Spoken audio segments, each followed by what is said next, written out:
तरफ से उनका ख्याल था कि शायद बड़ी आसानी से ईरान काबू आ जाएगा, और वैसे भी हजार तरह की सैंक्शंस जो है वो पहले ही ईरान पर लगाई जा चुकी हैं। तो ऐसे में ईरान को जो है वो दबा लेना या अपनी मर्जी से चला लेना कोई बड़ी बात नहीं होगी। लेकिन ऐसा नहीं हो पाया, और जाहिर है कि सभी ने देखा कि ईरान ने ना सिर्फ ये कि बढ़ चढ़कर अटैक का जवाब दिया इसराइल और अमेरिका को, बल्कि अभी तक वो उनके काबू भी नहीं आया है। जहां तक देखा जाए तो तकरीबन आधी दुनिया ना सही लेकिन गल्फ कंट्रीज को जरूर इस लड़ाई में लपेटा जा चुका है, जिसमें कि यूएई भी शामिल है, बहरीन और सऊदी अरेबिया और उसके साथ कई दूसरी कंट्रीज, कुवैत, कतर वगैरह भी इसमें शामिल हो चुके हैं।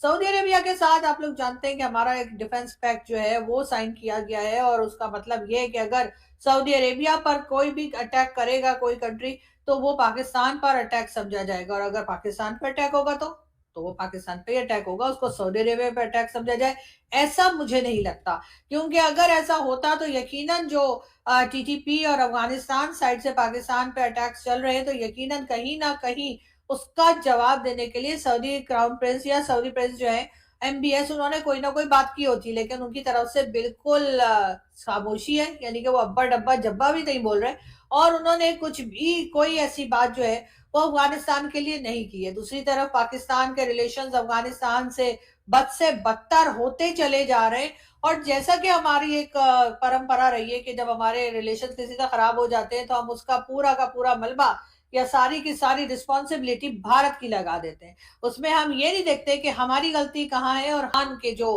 फील्ड मार्शल साहब है उनको बुलाकर और उनसे पूछा गछा भी गया है कि भाई ऐसा ऐसा हो रहा है, तो अब आपका क्या ख्याल है, आप क्या करने वाले हैं? यकीनन उसका जवाब तो अभी तक नहीं दे पाए है हमारी पाकिस्तान की गवर्नमेंट, ना ही पाकिस्तान की मिलिट्री। लेकिन ये जरूर है कि भारत ने जिस तरीके से अपने आप को आगे लेकर जा रहा है, जिसपे हम कई बार कह भी चुके हैं, भाई कुछ सीख ही लिया करें अपने पड़ोसियों से। ठीक है, बहुत सी चीजें ऐसी होती हैं जो आप अपने दुश्मन से भी सीखते हैं, अपने दुश्मन को जिसको आप दुश्मन मानते हैं उससे भी सीख लेनी चाहिए, कोई हर्ज नहीं है। इस वक्त भी जिस मुश्किल में ये रीजन चल रहा है, यहाँ पर फ्यूल की शॉर्टेज है, यहाँ पर एनर्जी शॉर्टेज है, और इसी तरह के कई प्रॉब्लम्स चल रहे हैं। पाकिस्तान ने तो खैर 55 रुपीज पर लीटर बढ़ा भी दिया है फ्यूल, और चाहे वो डीजल हो, चाहे वो हाई ऑक्टेन हो, चाहे पेट्रोल हो। लेकिन उसी के साथ साथ ये भी कहा जा रहा है कि इन तमाम चीजों की शॉर्टेज भी है। ये और बात है कि अब जो है पाकिस्तान के कराची शहर में जो है बताया जा रहा है कि जी कई कंट्रीज की तरफ से जो है ने एलएनजी की सप्लाई बंद कर दी है। इसके अलावा मशरिक वस्ता से पाकिस्तान में जो तेल आता है वो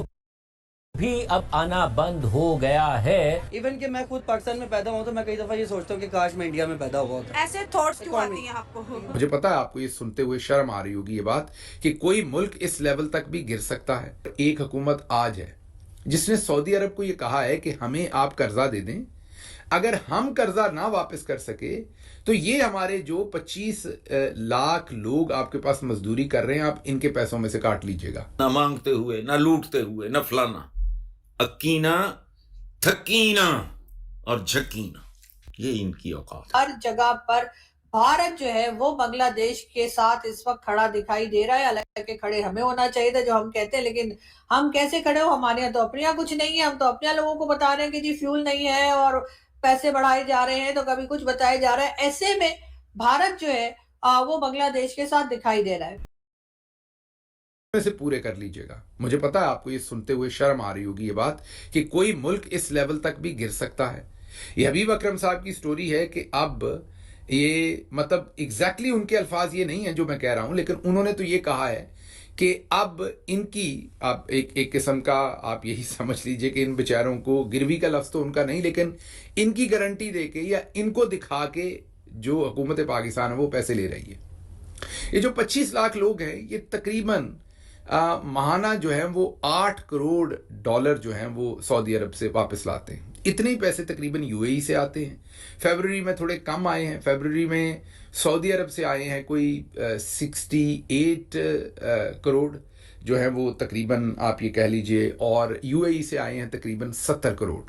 तो 68 एंड 70, तो यूएई से फरवरी के महीने में 2 करोड़ डॉलर ज्यादा आए हैं। लेकिन अमूमी तौर पे सऊदी अरब से सबसे ज्यादा पैसे आते हैं, और 80 जो करोड़ हैं पाकिस्तान में हर महीने वहां से आ जाते हैं। तो आप खुद ही सोच लीजिए कि ये सऊदी अरब से कितने पैसे आएंगे, तकरीबन आप 12 महीने में आप कह लीजिए कि सेफली $10 बिलियन तकरीबन रफली पाकिस्तान को सऊदी अरब से जो मजदूर हैं वो सख्त गर्मी में जो हालात है